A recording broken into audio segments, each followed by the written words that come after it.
episode 2 of Bucks of Nebraska podcast. I'm here with Matt and Zach. Today's format we're going to go through is the 2025 season overview for all three of us.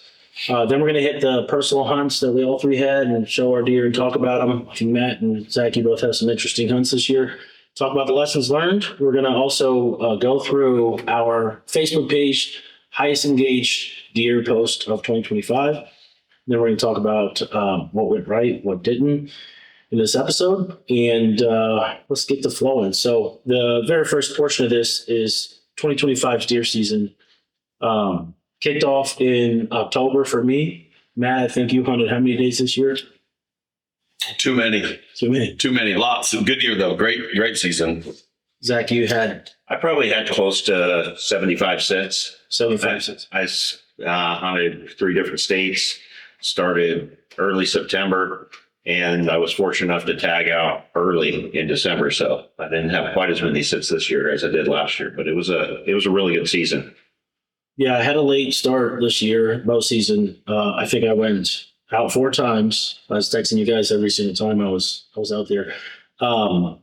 Sent pictures, sent videos, had 4 hunts. One was successful with the bow, and early season, I would say the biggest factor of my bow hunting, obviously just had a 3rd child. So a pregnant wife, have a toddler that's 4 and an almost 2-year-old. So time was limited in the woods in October for me. Spent a lot of time in November. However, I had this deer on camera, a smaller 8, about 120. Spent a little time on the cameras, but I hadn't shot a deer with my bow in 6 years. And I did take the crossbow out a couple of times last year. Yeah, last year. Never did. We'll keep working on it. Never did pull the trigger. Hot topic. Never did pull the trigger on one. But took the old Outback out. The wind was right. It was a little warm. I wore my tennis shoes out there that day. He hit the Does that make 2 deer killed between the 3 of us and tennis shoes? Yeah, tennis shoes. Yeah. So, I normally wear boots when I leave the house. So it was a little warm that day, but went out, had him on the camera that night, the night prior.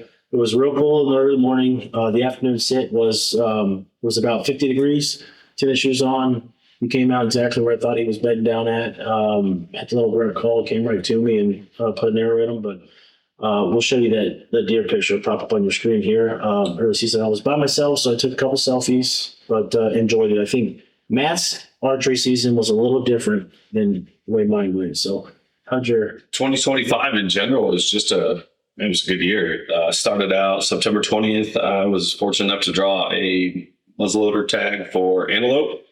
Headed out to Arthur, Nebraska. Stayed out there with a good friend of mine. He's actually one of my dealers for GB2 Outdoors too, and he's got a pile of ground. So went out there with Jason and Steve Wilson. A lot of you guys probably familiar with Steve, big name around here. He's been the president of Ducks Unlimited in Nebraska for, probably 2 decades by now. So started out there September 20th. We went out there, scouted, found a bunch of good goats. I mean, I know the populations are down out there in a lot of the different pockets of western Nebraska for goats, but we had pretty good luck, saw quite a few, found a couple that we were really going to target on Saturday morning. And was able to get it done on the first morning out there. Shot a really good goat. Didn't really hunt much for whitetails in September at all. We had one good cold front. I sat that night. Man, I think we had highs in the 50s. Went down to a good spot. Good cold front for September anyway. When you get down those temps, pressure was good. Everything was right. The sit was a bust. I didn't hardly see anything at all. I think I was out that same evening too. And we both texted. I think I might have seen a couple doe was it. It was everything you want for September 9th. But I was really excited about that evening set, and it was kind of a bust. I think the problem that I had that time of year where I'm at, it's going to differ throughout the state, but where I'm at in the bluffs along the river, we just had a massive bumper crop of white oak acorns. I mean, there was millions of pounds of those things probably. And so I was sitting on a green bean field. Thought for sure they'd be out there. Green beans, September, that's usually a magnet. And I just think what the situation was that I was encountering was with that many acorns, they just didn't need to come out of the timber at all. So It seemed that there for 2 or 3 weeks that the cameras went really slow too. The cameras that were in the timber continued to do good, but anything open, ag, seemed to really get slow there for a few weeks. So what unit were you in? I'm just southeast Nebraska. It technically would be blue southeast. Archery is statewide, but yeah, it was just one of those years where we had a bumper crop, which I'm thankful for come late season, but it made for tough September hunting. I started hitting it pretty hard around that week before Halloween, like most guys do. Had a couple of all-day sits. And kind of the interesting thing that I saw, my main target buck, he actually busted his G4 on October 7th. He came through in daylight on 3 different cameras, headgear fully intact. Came by a 4th camera just after sundown, and his G4 was snapped off. To me, that's early. I mean, I know they're getting a little bit aggressive. You start to see rubs. You're starting to see your scrapes. I didn't think that they would be that aggressive, buck on buck at that time, but That's apparently they possible. were. That was possibility. Yeah. And that's a story that we can't read here. Yeah, that would be a good one. But I noticed the same thing, Matt. I had about that early October this year, I had a lot of my cameras on video mode and had rack bucks pushing each other around pretty aggressively. When they stand up and they get their heads back up, their racks are full of grass and everything. And they were getting after it pretty good already that time of year. Yep. So then let's see, that takes me into about the first all day sit would have been on the 25th of October. Rut this year was the most aggressive rut that I saw. All happened the 3 or 4 days leading up to Halloween to the first maybe 1 or 2 days in November. And I sat a lot post those dates that I've just shared with you, and there was nothing like what I saw that week. I mean, the most aggressive, the most chasing, the most bucks cruising this year seemed to be that Halloween week. Yeah, but I would say October 27th through November 2nd or 3rd was about the hottest chasing. Which ended up being, so I shot mine on October 28th, and I think that same weekend, we all on three the months 31st. I killed on Halloween morning. Didn't you? I think 30th. shot. You posted one on the 30th, so Yeah. 28th, 30th, and 31st, which kind of makes sense with what we were just describing for our action and what we were seeing in the timber. But yeah, October 28th, I mean, crazy morning. I know we were texting each other quite a bit while I was in the stand. And that deer, I seen him come by. There's a kind of a ridge trail that heads east to west, and he was actually heading west. I just caught a glimpse of him. Didn't get a good look at him. Didn't know which buck it was. So I just let out a couple of soft tending grunts, and he kind of circled around and was coming at me from the west, coming east right to me. It's hard where I'm at because there is a lot of new bucks. A lot of guys will know every deer on their farm, and I don't really have that situation where I'm at because of the amount of deer. The deer density there is pretty high. But I got a good look at him in about 40 yards. He started making some scrapes right in front of me. He was raking on a tree a little bit. I knew he was good enough, big enough. I mean, body was huge. I think that one was pushing 280. Once I shot him and weighed him. But yeah, coming in from the west, and he's about 40 yards, got a good look at him, knew that it was definitely a deer that was mature and definitely was a good enough deer for me. Anything over 150 for me is a trophy, especially when they're 5, 6, 7 years old. Yeah. They don't got to be giant racks for me. I think it's awesome when you can kill one that's been alive for 5 to 6 years. That's the interesting topic. That takes us in November, but also takes us into the fact that most people think that a quality deer is only judged by the size of the rack, right? And I think social media these days. I think I saw probably 2 or 3 dozen people talking about that's a small deer, and they never once said that's a mature deer, as an older deer or whatnot. But as we see on our Facebook page, you see on our social media, and I'm sure like many of you guys see, there's a lot of opinion on what a mature deer is. And I'll tell you, the deer I shot, which was 120, was a mature deer. He's probably 5 years old, 4 or 5 years old right in there. I had him on camera a couple of years, figured out, hey, with a bow, I'm going to take this deer. Hadn't shot one in many years. It was a good deer that I wanted to take. He was on my radar for what I want to shoot. And to me, I'm happy. And that's how I look at when we go out in the woods. It's what makes you happy, what gets you excited. I don't know if the opinions of most people. We have some people in the comments over there on TikTok or whatnot. If you want to say hi and give your facts, but I got to ask a question real quick. That hopefully some of the people that are following YouTube and TikTok and Facebook, what do you judge a mature deer by? Is it age? Is it rack size? Right? Is it, I've had him on camera for 3 years and he's only 3 years old, so he's mature to me. Is he, I'm going to shoot him before the neighbor shoots him? What's a mature deer? So I'm going to ask those guys in the comment section, if you got to let us know if you're watching what you think a mature deer is. But I asked that question to you, Matt and Zach. What do you guys judge? I think it's a common, very common answer. It's a very common sense answer. A mature deer is what? Man, it's a hot topic though too. You know, it really depends on where you're at hunting wise, where you're at in your hunting career. You know, what a trophy is to a 16-year-old girl versus a 50-year-old guy that's been hunting all over the country his whole life. To me, to answer your question though, to me, where I'm at in my current personal situation, I want to make sure that if I shot a deer, that deer was at least 5.5 years old. That's a mature deer in my book for where I'm at in my life. Yep.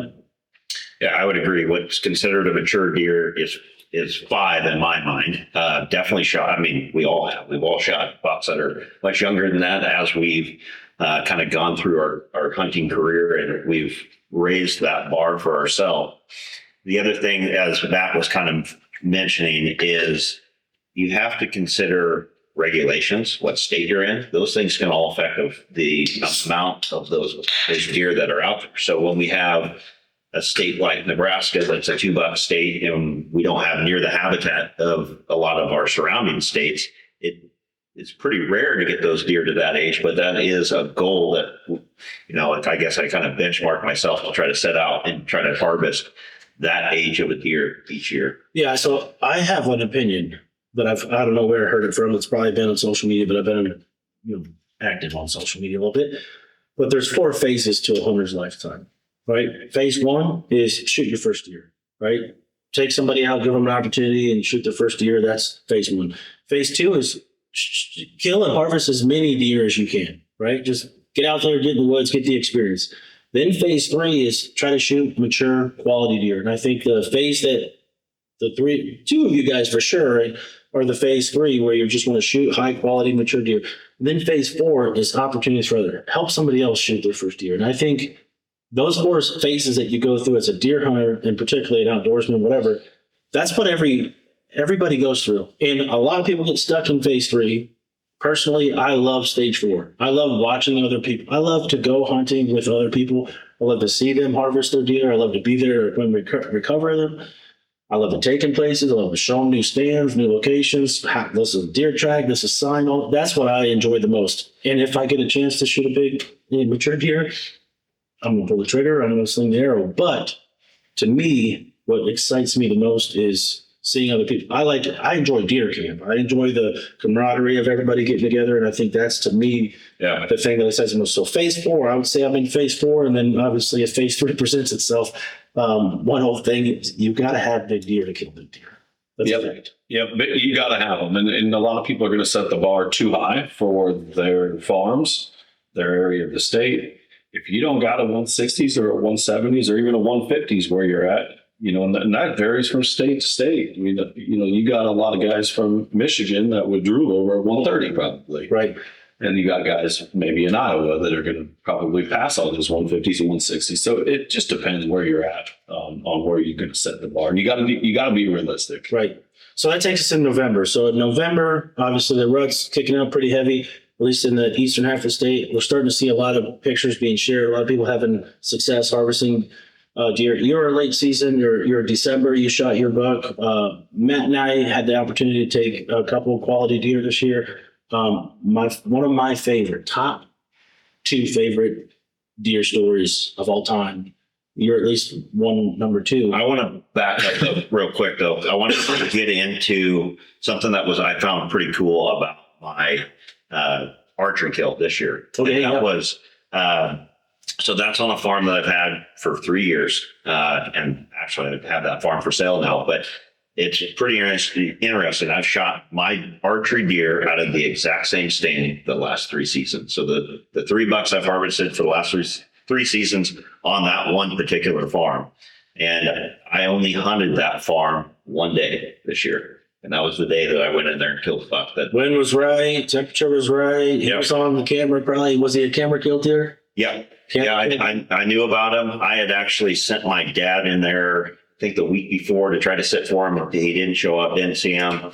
And I just kind of I wanted to sit a different farm that evening. The wind was right for the farm that I went to. Went in there and he showed up in we were right at sunrise, really. It was a morning killed buck. And I was able to snort wheeze him in. He was out probably 300 yards. I was trying to grunt, couldn't get any response out of him, did a snort wheeze. And he just did a slow walk all the way across the cornfield and was able to pull off a 35-yard shot. And so it worked out pretty cool. The other thing that was cool about that day too is Elena, my fiance, she has never shot a deer with a bow. And we went out that evening and she shot her first deer with a bow. Nice. Which It was was a shout out to Elena. Yeah, which was a 2.5-year-old 8-point. And she looked at me, can I shoot it? Because she knows kind of where I like to be in all the pictures I've shown her. And it was one of the most exciting things. I was actually able to video it with my phone from the stand. So that was pretty cool to be able to capture that. I got a couple videos from you from the stand. All of them were deer, and mostly mine were videos of squirrels. Yeah. Yeah. So we come out of archery season. I think a lot of people across the whole state had a decent archery season. A lot of people complain about the deer numbers being down. We'll talk about that later episodes, whatnot. But I think overall archery season as a whole, recap for the three of us, especially, we had success, but we put in the time, the effort, the energy, the work to do so. A lot of feed, a lot of scouting, a lot of cameras. But before we jump to November's season for the three of us, I got to just go back to the thing I mentioned, a camera kill deer. Oh, yeah.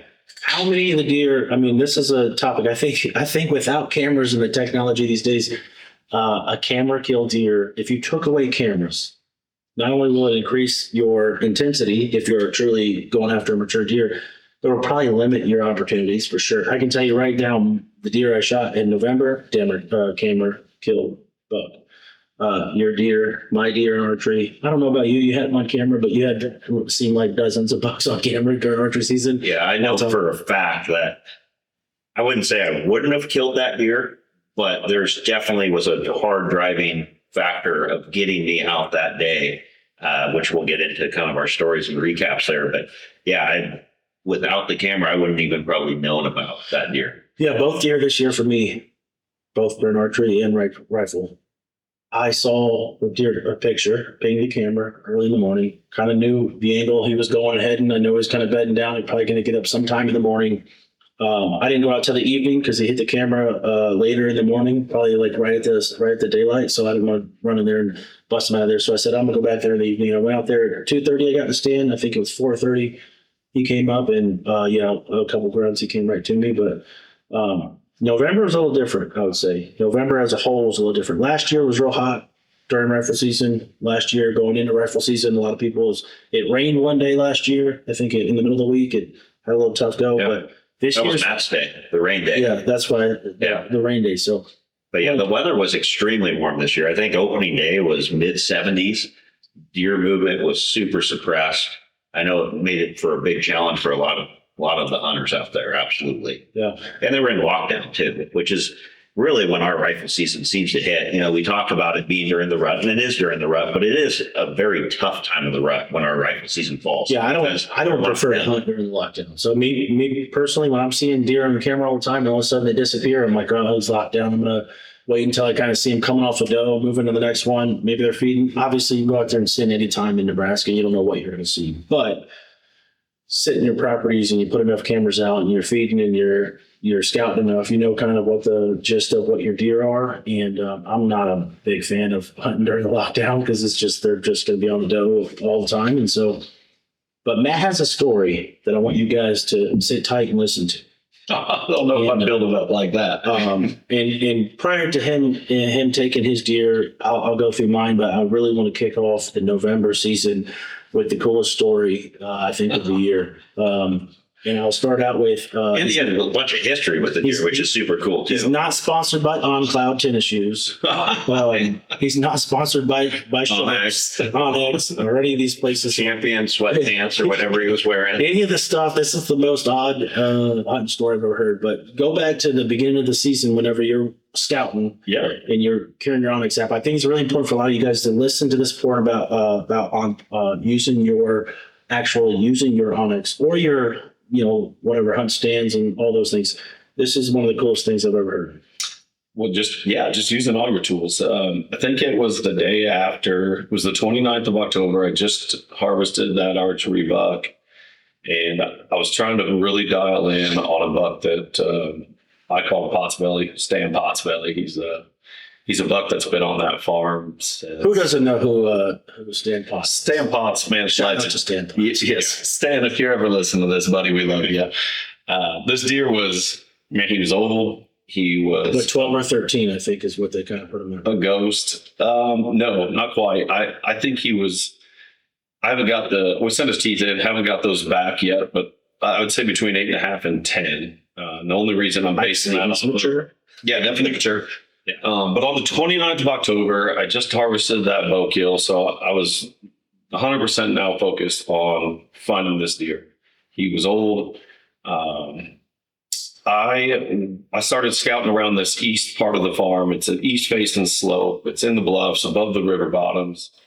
And I never really set foot over there. It's kind of been a sanctuary. For one reason, it's east facing. It's super hard to hunt. It's very steep.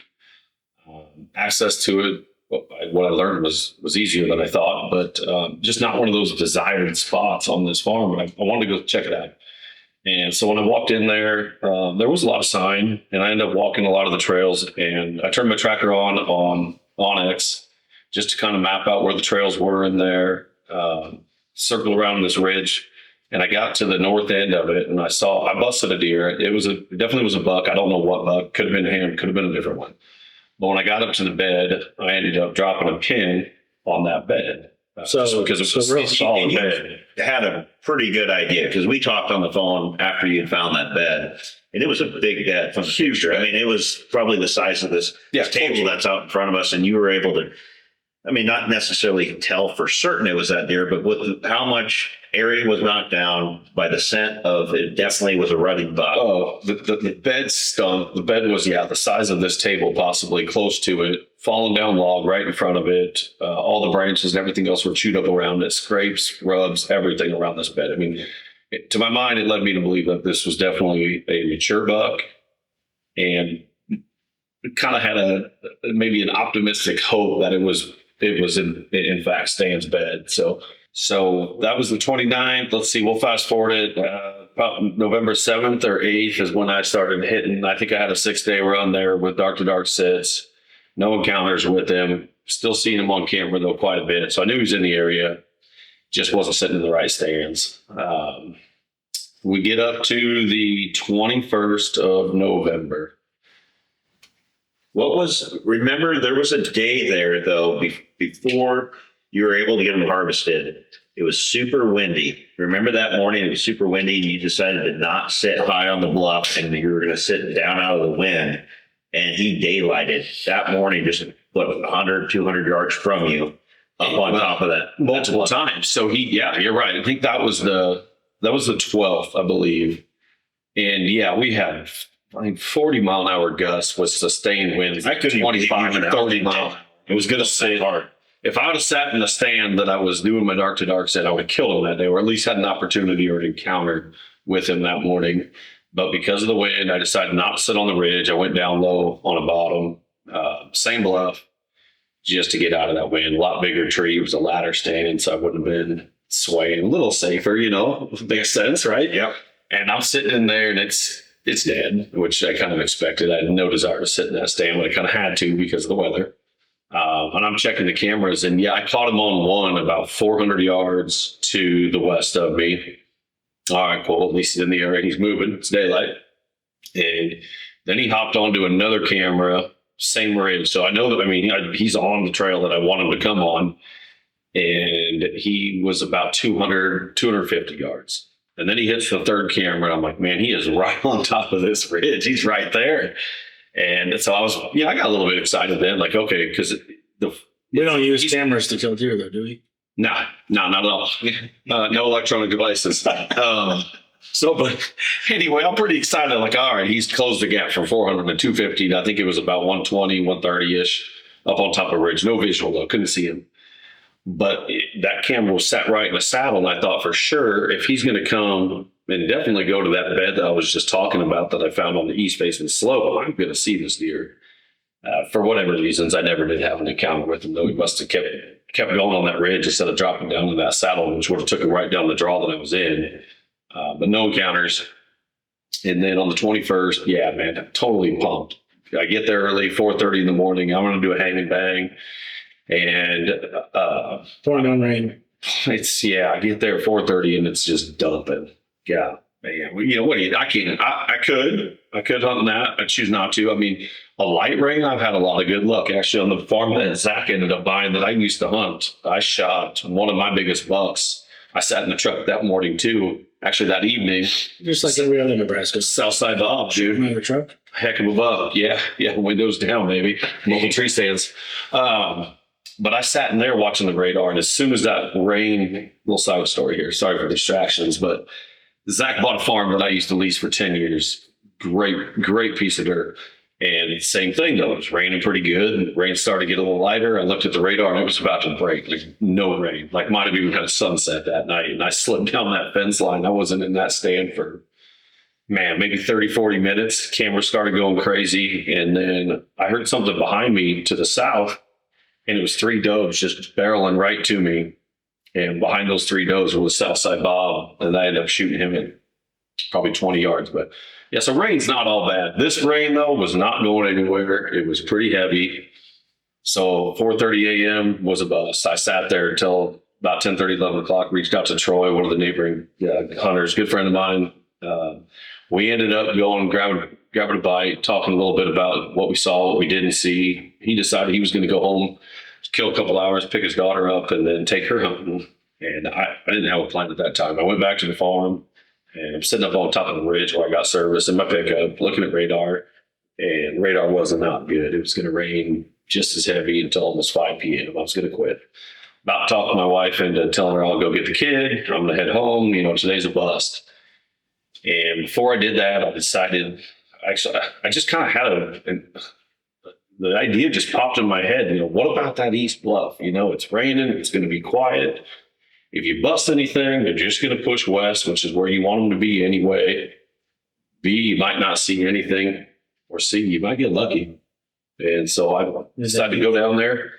Yep, I drove down around that bluff, got down on the bottom road, and she's zero expectations. You wasn't dressed for it. Black sweatpants. Oh, yeah, these guys' favorite part of the story. This guy spends no money on any apparel, nothing, or spends all of it, I should say, and then turns around in a pair of on clouds and a pair of sweatpants. So you go in, your idea is you're going to go in, you're going to check this buck bed, see what's there, if anything, maybe check it out the area. You get to walk in.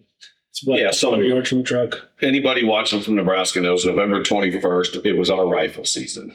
And so, of course, I'm going to take a gun with me and hope to get lucky. Like every Nebraska hunter walking in the woods. And bumping everything out of there. Yeah, crazy story. Well, I'm wearing sweatpants. I'm okay with that. Sweatpants and a hoodie and tennis shoes because I will not wear my camo in the truck, right? So I got down to basically my base layers.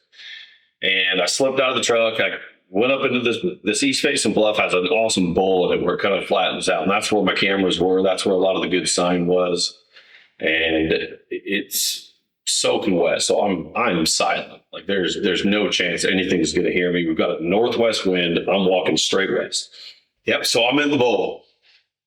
You're in the bowl. I'm in the bowl, east facing bluff. You're attacking his bed right now. Rocking on my high end gear, aka sweatpants, tennis shoes, and a hoodie, base layers. So I get up in that bowl and I don't see anything. And I pulled up my phone. I looked at the Onyx deal. I'm like, all right, that bed that I found late October was, I think it was 120, 125 yards, still straight west of me, maybe just a hair to the north. So I went up the ridge just a little bit further, real steep. I mean, this bluff is nuts.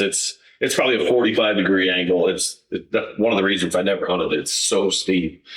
So I climbed up that ridge a little bit, looking around where I thought that bed was, and nothing. I don't see any deer or anything like that. So I look at Onyx, and that bed was 72 yards on the same trail that I'm standing on. And I'm like, man, I don't see the bed. I don't see any of that. So I stood up on a log. When I stood up on that log, all I saw was a big rack looking straight south. And I look at him and I was like, holy, that spot's better. And you're behind him? I am straight east of him. So wind is perfect. Obviously the rain made everything silent. I'm 72 yards away with a rifle in my hand of an 8.5-year-old Nebraska giant. Now he's awake though. He's not sleeping, right? No, he's looking straight south. So we talk about, how the deer bed, where they bed, why they bed there. And it's textbook. He's in his bed looking straight south, northwest winds rolling right over his back so he can smell everything behind him.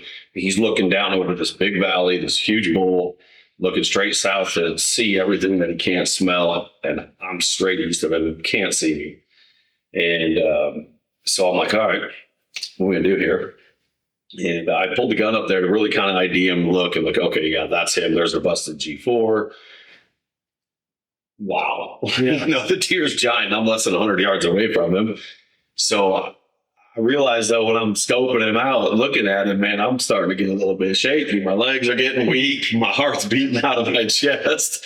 I don't normally get that feeling. Like that happens to me after I release an arrow. Like as soon as I shoot, I lose it. I'm done. I'm wrecked. I got to hug the tree so I don't fall down. But this time it happened prior to the shot, and I'm all over the place. I actually had to get down. I lay down there for what seemed like eternity. And it's, I don't know, maybe 5-10 minutes go by. And I ended up scooting over about probably 5-10 feet to the south where there was a tree that I could lean against in case that happened again. Anyway, I stood up on that same log and steadied against that tree. He's still looking dead south. There ended up being, there was like I mentioned when I found that bed, there was a big fallen down tree. So there's a log in front of him that was kind of blocking his vitals, had a good visual of his neck and his hind quarter, and a really, really small window of his vitals. Anyway, I steadied up on that tree and put the crosshairs on this just real little spot where I thought I would at least took out front lung. Maybe it was a marginal shot, but anyway, squeezed one off and he just tipped over right there in his bed, never even got up. And, yeah, I lost it again. So anyway, I ran up there and I had to check him out. It was him.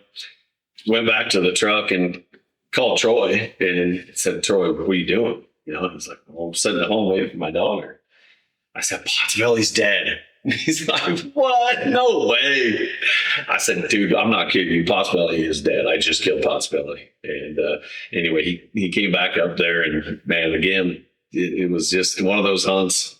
When I met Matt, it gave me, I guess, a really good floor plan to how that farm operated. So I was able to put together a good game plan, and ultimately where I decided that I wanted to put an elevated blind. So I bought one of those 360 elevated blinds, and the whole setup of this, I don't bow hunt out of blinds personally. It's just not a big, I prefer to be in a tree. I like to be able to hear, see a little bit better than in a blind. But when it gets to late season, I think it's extremely important to have that concealment.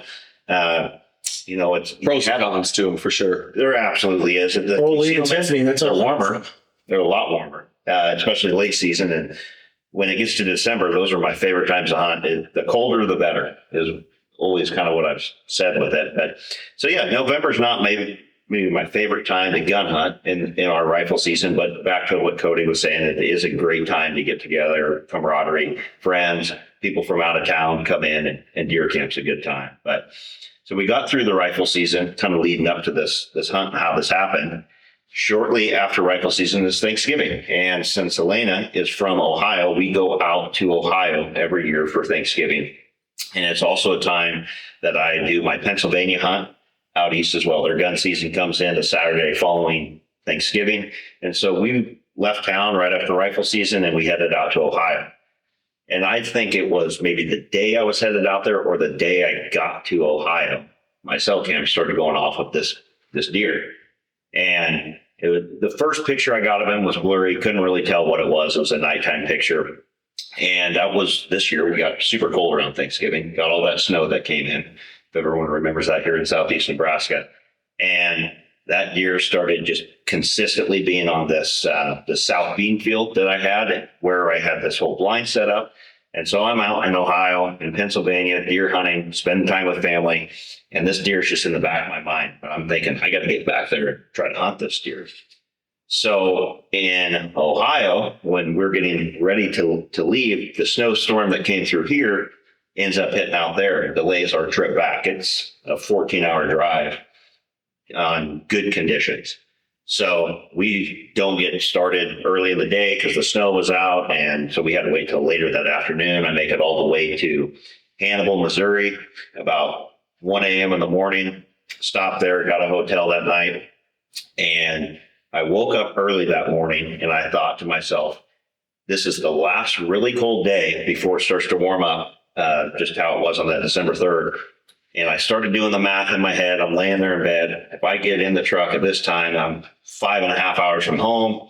I was pulling my tractor back with me. I knew I needed to get rid of that. I had Lena with me. All my hunting gear was in the truck, but she wasn't going to go to the farm and sit that night. So I had to essentially drive past my farm, drop everything at the house, and I probably got back to the house at 2 p.m. So, that time of year, it's getting pretty much dark. You're done hunting by 5:30, and I had an hour drive back to the farm, plus my walk in.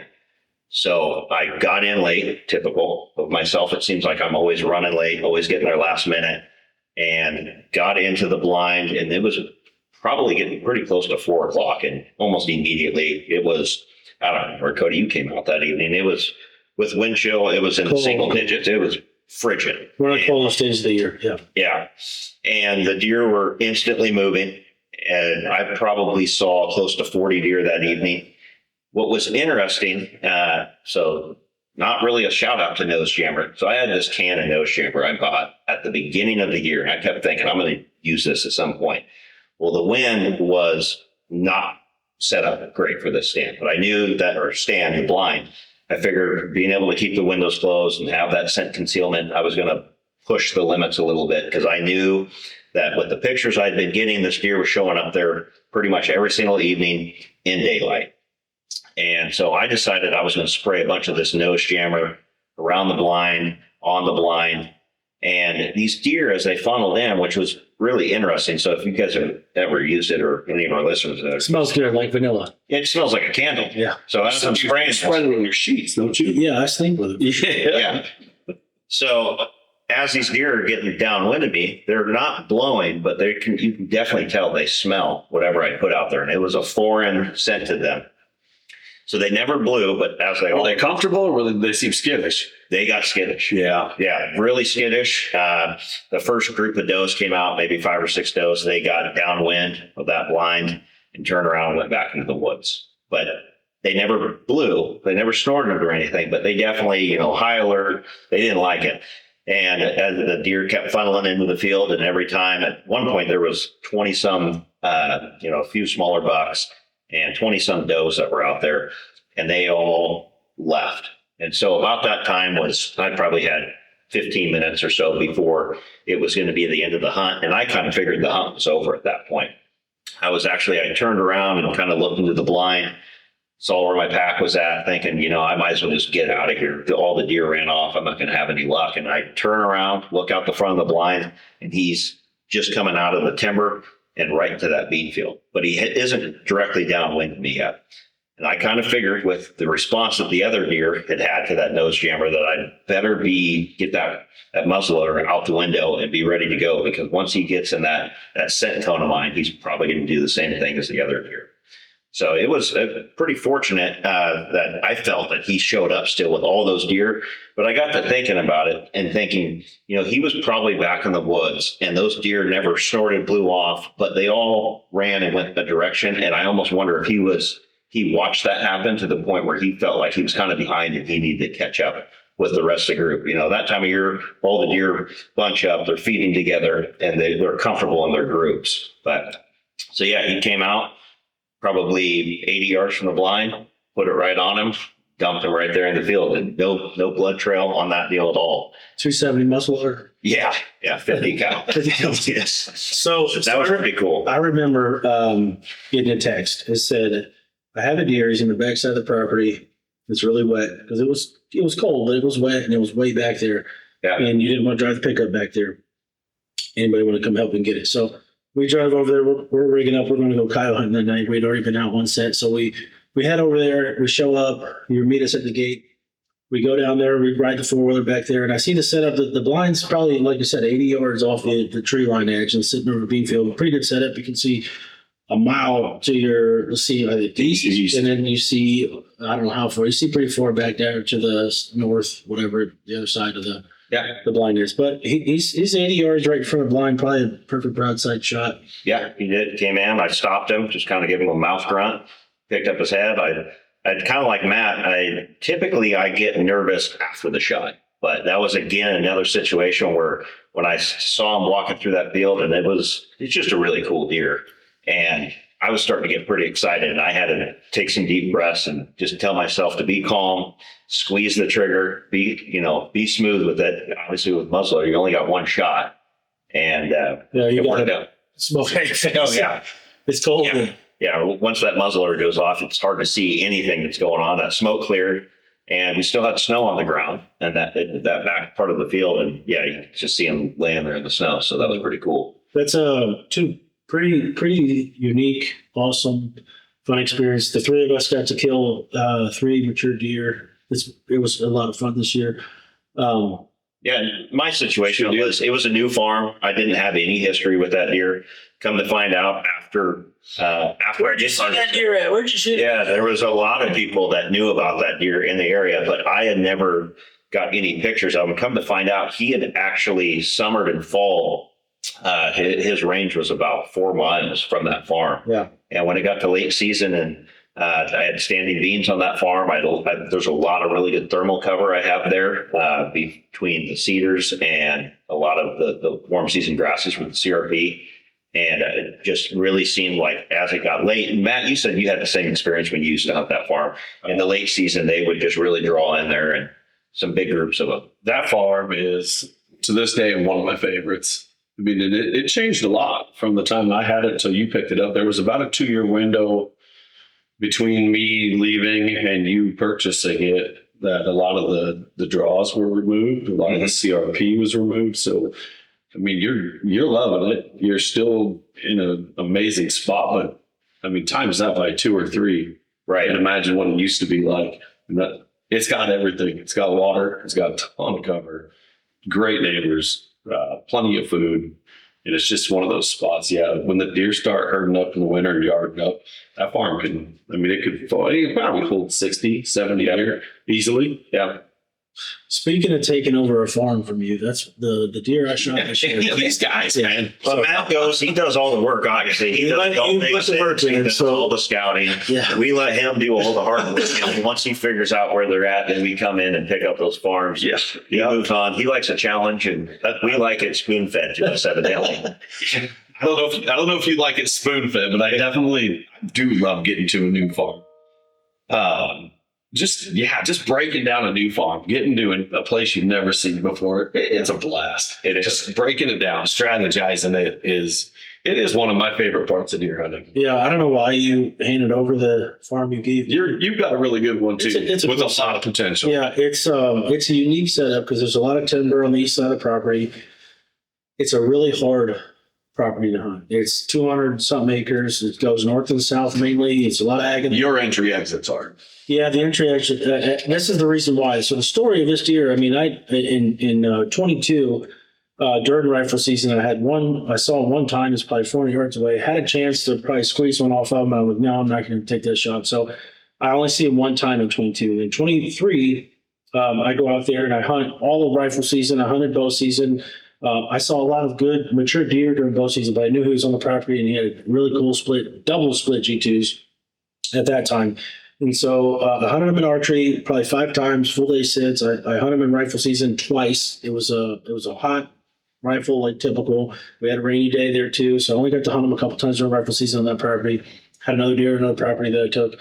And then 2024, he was all over the property, hitting cameras everywhere, night, daytime, every which way. And so on opening night of rifle season, we go in and we get on this deer, right? Well, we're in the stands about 3 o'clock, and Zach, who's hunting with me, Zach knew, he's on a different tripod area. And there's one of the deer that I've been hunting and seen him on camera, and didn't have a bow shot with him. He was a little far from me. He ends up coming at like 4:15, and Zach folds him up and shoots him. So we get out of the stand early on that first night. So I know he's still on the property. He's still pinging the cameras. Rifle season's still going. But the morning of opening day of 2024, I had shot my deer. So going in there's 2 bucks. Obviously, I know the only deer I'm pulling the trigger on at 24 is that deer on that property. Zach ends up taking a pretty cool deer. And so it didn't get a lot of pressure in 24. But during muzzleloader, he started popping up everywhere. And I was like, all right, I didn't take a deer during the second deer with my rifle, but I still had a muzzleloader tag in 24. I hunted 15 total days, morning and nights combined, throughout December. Had a bunch of encounters with him with a muzzleloader. The closest he ever got was about 100 yards, but he was all through the timber, moving through it. And, I didn't want to just squeeze off, like you said, one round with a muzzleloader. So I hunted him pretty hard in 24, December 24. And so this year, we didn't hunt it at all. We didn't hunt that. I didn't go bow hunt it. I didn't do anything. I just left it alone. I said, he's over there. I'm going to leave it be for a while. But you probably had some cameras out. Yeah, cameras were out there. They stay continually throughout the year, but I just low pressure. And I kept saying, I'm just not going to go over there. I'm not going to push any deer around. I'm just going to stay off that farm. And so I had a good deer on this other property. Zach, his dad, had some other people in camp. And in the morning that I take this deer, he hits the camera. It's like 4:30 in the morning. And in the morning, You're going 3:30. I'm flipping cameras. Okay. snap. So I'm like, oh, he's up, and I know exactly where he's going. He came in through that cattle gate. He goes up the side of that ridge. I know he's going to bed down over there. And I know once he beds down, eventually he's Some of that cattle gate that leads into that like 4 acre. yeah. And I know he's not going to go east across the road, right? It's just the time of year he ain't cross the road in the day. So I know he's going to come off that ridge and come back down. So I go out there and I get you stand early. I'm there probably 5 a.m. I sit there. I see some does and whatnot. And the way this property's set up, I came from the east road in that wheat field. Yeah. So I work the edge of the wheat field. I get up there and there's a ladder stand, and then I have a tripod. You still got all the buffer strips on. And all the buffer strip there. Okay. So I bring Ken, Zach's dad, with me. I said, you go just a little bit past me, a couple hundred yards, and get in that tripod, and I'm going to sit right here in this ladder stand. I get in the ladder stand. He keeps going. I can see his orange vest. That's how close we're running. But the way this property sits, You're hunting different. You're hunting different. You're still. But I seen where the steer is going. He came off the ridge. I sat there. It was 9:37. I'm like, man, bacon and eggs. Texts are coming in. He's on the ridge to the south of you. He's on the ridge straight south. It's 9:30ish. I see him pop up. He's heading down the ridge and he's going towards Zach's dad. And I'm thinking, one of us is going to get a chance. And I'm cool with either one of us. He's on top of the ridge. He's about 150 yards all up in the trees. All of a sudden, he just turns north, comes down off the backside of the ridge, and he's about 100, maybe 100 yards, 90 yards broadside, and he's just right in front of me, directly in front of me. So I'm rifling a ladder right behind his shoulder, and I'm thinking, man, if he gets another 50 yards, that's probably going to see him. And I'm just like, but I'm going to take a good shot at the deer. So he ends up stepping between 2 trees, pull the trigger. I see him just pour down right in front of me, just probably 50 yards, and just crashes right in front of me. CRP still in that buffer strip, and I know he's dead. I could hear him run out of air. Zach's dad's like, I didn't even see him. Where'd you shoot? And all this other stuff. I said, don't worry about it. He's dead. So just keep on. So I get down, I go over there. I'm looking at Zach's dad. He's probably 50 feet in front of me. 50 feet is a deer where he fell down dead. He never saw it. Never seen a deer because he's looking different directions, not in the same way it's set up. But his fate ended that day, and it was one hunt that property. Got in there at 5 and left at about 10:30 when we drove the truck in and picked him up. We never hunted the property one more time. So that property I hunted it one time, one morning, took one deer, and it was the target deer I've had on cameras for many years. You still running cameras there? Still got cameras there right now. No feed, bunch of alfalfa still on the ground. Haven't been over there and dropped more feed yet, but They winter on that place? not much because it's the leaves clear out and then they go over there east of the property. But there's a lot of pasture, and obviously when they get to that river, they're not crossing the river, so they just bunch over there towards the timber on the east side of the road. But So pretty cool hunt. That's 3 deer. You're scored what 168? I think 170s. Yeah, somewhere in that ballpark. And then yours was, I don't know, Mine was right at 160. 160, and he had half a rack. So Yeah. he's a big deer, and I think we on the back of the truck bed scored the one I shot was 179 or 180 is right there. But 3 mature deer, 3 quality hunts, a really good 2025 season. Really 6. Yes. We all had great bow luck. That's true. I mean, it was a good bow season. It was a good rifle season. It was a good muzzleloader season. Yeah. So, 2025 was good to us all. I'd say the same. So, but that leads us to this. We were spending a lot of time together in 2025, talking, texting, feeding, talking about deer and families and kids and everything else. And throughout the 2025 season, we kept saying, man, we got to figure out, we all 3 do different things. You do land management, Bucks of Nebraska brand, and you have your GB2 outdoors. And so we were like, man, we just got to put these 3 things together. That's what spawned, the time we spent this year spawned Outdoor Brand Company. And so briefly before we go and we head into the next episode, I want us to share a little bit about what it means to us for Outdoor Brand Company and kind of what we're looking to build. And this is essentially a little recruit pitch for you guys.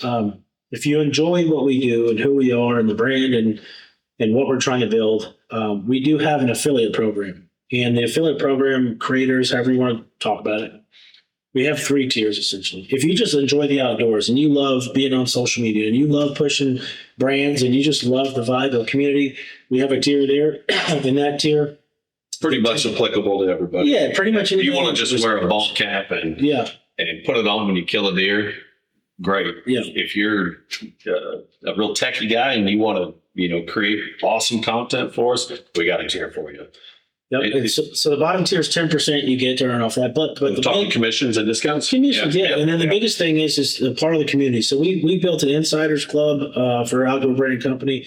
Whatever tier you end up wanting to join, but we'll share a link in the comments, descriptions, but you guys can jump on it. But you got the lowest tier, which is by no means mean you're lesser than anybody else. But if you're a lot of people like to have a lot of brands they push, whatnot. We have a middle tier and we have our upper tiers. Our upper tiers are creators. Essentially, you love filming your hunts. You're good at polishing your videos. You Higher end equipment. that your thing. We got 25%, 15, and all the way down to 10% that we give commissions. But the main thing is the community we're building around the Bucks of Nebraska podcast and brand, around GB2 Outdoors, around On Point Land Management, under the umbrella of Outdoor Brand Company. So, And we're really building a community. And that's really what we talked a lot about in the fall when we were all hunting and getting together. And we were saying, what seems to be lost in today's day and age about, for say, the deer camp is the communities seems to be diminished. Everyone's, on their own phones, on their own farms. But everybody's on social media. Yeah, you're chucking your deer online. It used to be cool to go to check-in stations during rifle season to see what people brought in. Well, now it's all online. So we're just trying to build a community of people that have similar interests back together. And Bring them back together. You look how divided the hunting industry and hunting community has become. It's crazy. I mean, every topic that used to be an easy one to discuss is a hot topic now. Yeah, there's 4 letters. Crossbows, There's bows, the shoot a 120. next episode we're going to talk about crossbows, and these guys have some strong opinions on that. well, there's some controversial topics that we definitely want to discuss and that we have strong opinions on. But I think our biggest goal is, one, bringing community back to deer hunting. Yep. And the other is we've talked a lot and we put a lot of stuff on social media this past fall that is controversial, but we ultimately want to see our state flourish. And it can, and it has, and it will. Yeah. But I agreed. So, but outdoorbrandcompany.com, we'll put the link in there if you want to apply, join the affiliate program, join the community mainly. Next episode, Bucks of Nebraska podcast, episode 3. It's going to be a little more heated, a lot more debate, a lot more conversations, a little more thing. Also, while we do that, though, we're going to go. Well, starting off pretty light, we can highlight some Bucks of Nebraska 25. posts. Yeah, we want to recap. We saw a lot of good deer. A lot of good. It's been the western part of the state represented. Big Some giant families. I think a lot of people don't understand that there's actually a lot of deer big mature deer killed every year in Nebraska. We don't see them. Not everyone. They go in the back of the pickup truck. They go to they go to the processor. They go to somebody's house. They go to tag. We don't see a lot of these deer. We only get so many, probably a small percentage of all the deer that come through on the entire Facebook page that we get. But we're going to highlight some of those 2025. We had some really cool deer shared in 2025, and then we're going to move into a little bit of have some little warm discussions about Some of the potential changes. changes of the season. So we're looking forward to it. But for Bucks of Nebraska podcast episode number 2, that's a wrap, and we'll see you guys next time.